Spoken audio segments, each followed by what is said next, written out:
Okay. All right. Good morning, everybody. Welcome in. Morning. So today our art class is going to be a little different than usual. We're actually going to be talking about something that you have been learning in science, which is the water cycle. Y'all all have been learning that, correct? Yeah, I thought so. So can anybody raise their hand and tell me one of the steps of the water cycle?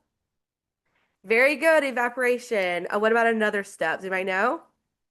Condensation. Good job. And what about that last step?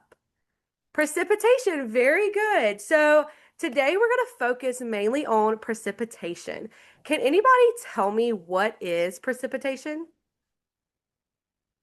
Very good. Precipitation is the rainfall. So the actual rain that is coming down, that is precipitation. Does anybody know what happens to rain or where it goes? Good job. Rain can go anywhere on the earth. It can fall to the ground. It might land on something. Very good. So, since it can go anywhere, how do you think, who can raise their hand and tell me, how can the land or the location or the terrain change what happens when rain falls down? Can anybody give me an example? Very good. If it lands on a mountain, it could go all the way down the mountain into the river or to the lake. Anybody else? Good job. If it lands on a farm, it might be used as the water that the animals drink to help them live. What about, can I get one more example from anybody? Good job. If it lands in a garden, it might be used to help the vegetables grow, the vegetables that me and you eat every day. So today we're going to do a really fun activity where you will get to draw your own terrain and see how it affects your rainfall, your precipitation, and you're going to be able to put your artistic abilities to show your science knowledge. So Miss Collins is now going to explain our activity a little bit more. All right. Good morning, everybody. We are going to make these fine little maps. Okay. So Miss Martinez, Miss Poston, and I have all made our own different maps. If you can see, I have a grassland. I have a small town here with lots of houses. I have a field full of flowers. I have some water that's running right here.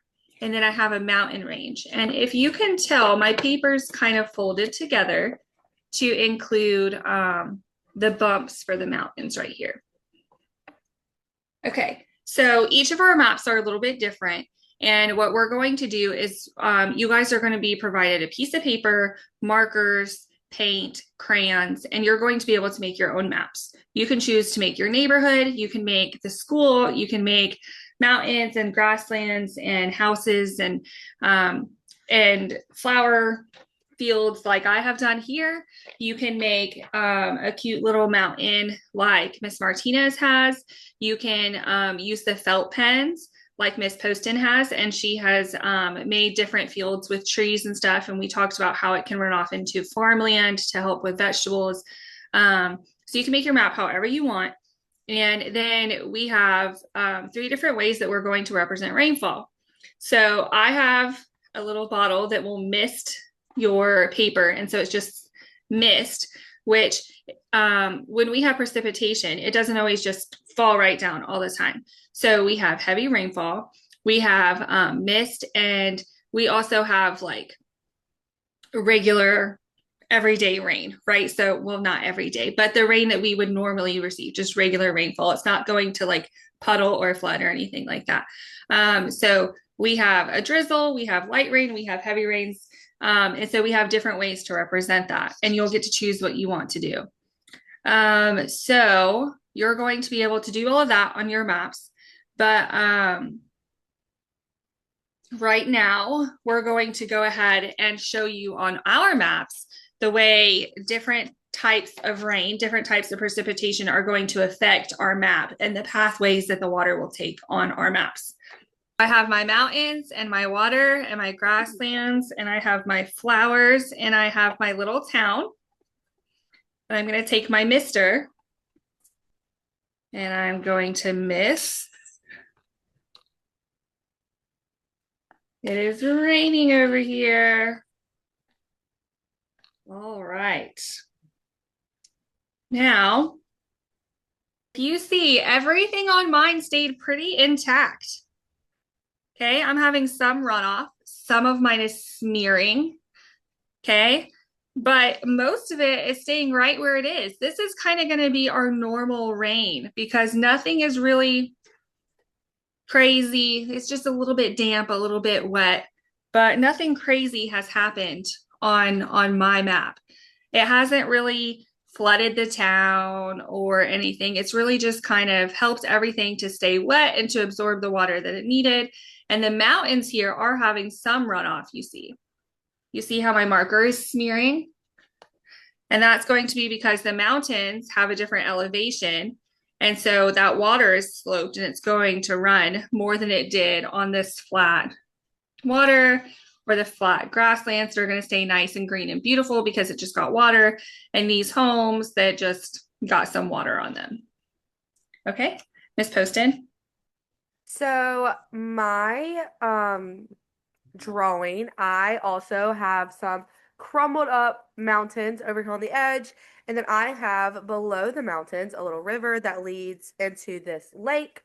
And then I have just some trees from the forest also in the mountains.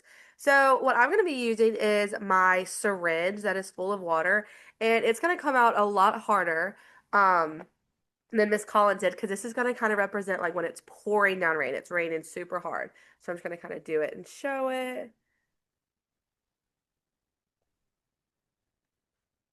So if you can kind of see, I immediately noticed that it went towards the mountains because the mountains are up higher, so that's what it fell on first. And it kind of ran down the mountains and is kind of puddling into my lake over here. Here's mine, and mine is just I did some paper towels and I painted them with markers, and I have some Play-Doh for my mountain, and then I have a little lake down here if you can see that blue water. So my bottle that I'm going to be using is like just for representation of steady rain, just something that we see a lot more of when it's just raining. You can see my water's coming down pretty fast and the land is absorbing it. But we have a different pathway that can come up all of a sudden and the wind can start hitting and it just starts going all different directions. So you might not be able to see it very well, but it's going everywhere now that I'm spraying it with the fan going. So this is my example, and you can clearly see how it's observed. And I'm going to pass this on to Miss Collins so she can explain the rest of the project. That was a great job, guys. So I really love that Miss Martinez showed us that the wind can change our pathways too. So we represented having a sprinkle or a mist. We represented having a heavy rain, and we represented having a light and steady rain, which is what we normally get. Sometimes the mist we see in the mornings where there's condensation that's still left on our grass, or on our houses or our cars.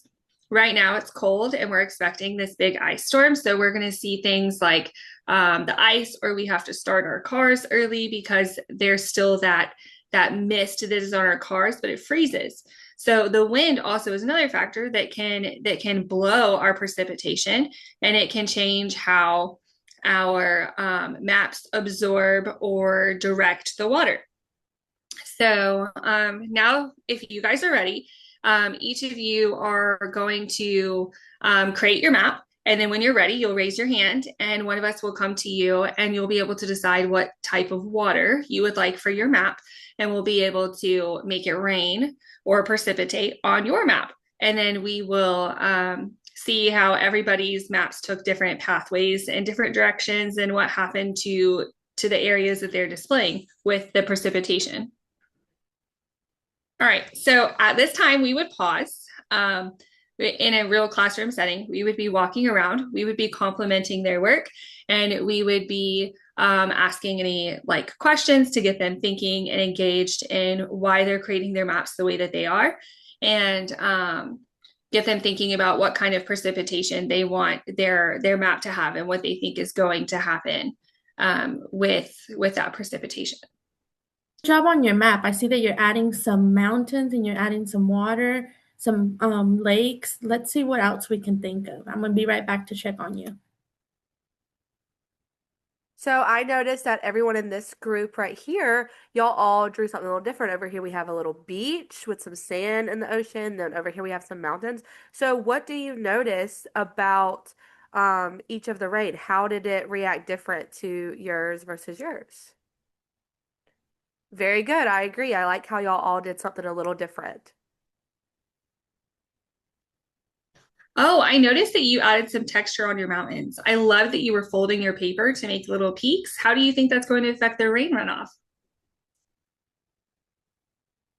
Okay, so in this moment, we're going to pause and kind of let the kids finish. And now I'm going to start doing the conclusion. Um, so boys and girls, if I can have your attention back on me, this was a really fun project. We all got to see different ways that we can talk about precipitation. I'm gonna go over the water cycle just one more time, just so that you guys can get the full picture. So the water cycle starts with condensation, with the clouds that have built up, and we get that precipitation that we were talking about. All three of us had different models. We had the paper towel that observed everything. We had the mountains that had the water fall off of it. We had some water, some lakes, some different rivers where the water went. Just all the different pathways that our precipitation takes. It doesn't always go in the same direction. Some of it absorbs into the land, like Miss Poston said. Some of it goes back into our vegetables, helps our vegetables grow. So that's all the different pathways our precipitation takes. Another thing is our evaporation. Whatever doesn't get absorbed and stays on land or stays in the lakes and the oceans and the rivers goes back into evaporation and goes back to form that condensation back into the clouds, and that's what we see form. The rain and the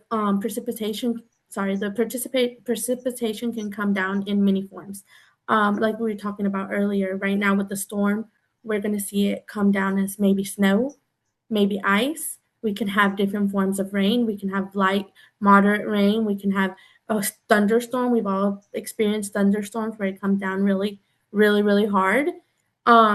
Just all the different pathways. And you guys did great at showing us all these examples and making your own models and your own maps of how a water cycle works and how the precipitation works. So now for your ticket out the door, we're going to be asking you to write your name on a sticky note and have just write a way that the precipitation takes a pathway.